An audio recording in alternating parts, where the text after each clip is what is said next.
look at your career, what you're doing right now, and call you the middleman. And strangely enough, a lot of people believe that social media eliminates the middleman, but you seem to contradict that.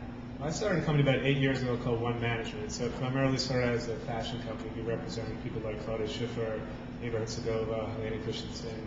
And then we kind of wanted to merge a lot of these worlds. So we took the fashion platform and added a film company, so we manage a lot of great actors, and also a music entity now called One Music.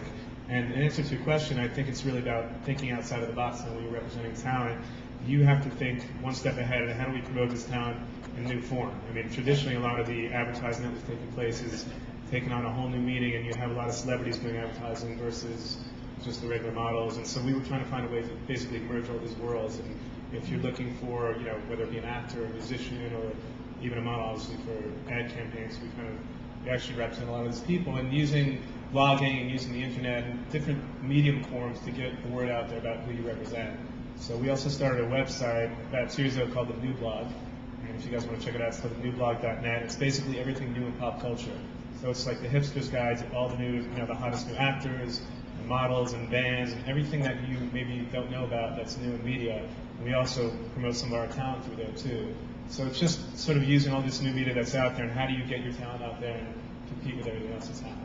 And also, how do you get your content out there authentically? And I think that becomes even more of an issue when you're dealing with celebrity. There have been a lot of articles out there, and especially in recent months, about how that celebrity that you might be following on Twitter isn't necessarily that celebrity who's the real Shaq. How are you addressing that, given that I'm sure that some celebrities are more comfortable with technology than others? I think a lot of the celebrities we represent, they're not actually on Facebook. So right. Okay. I'm constantly getting a lot of these emails from people who say they're one, and then I find out it's not who they are. So a lot of them, to be quite honest with you, the schedules are so hectic that, you know, some are on, I think the bands are on there a lot more than some of the actors and some of the models that we work with. And there's a lot of, I mean, when I say models, I mean a lot of the really big celebrities that we work with, they're probably not on there that much. They're flying all over the world. A lot of them don't, you know, some of them have families, or not really using the social network as much as I think they probably could.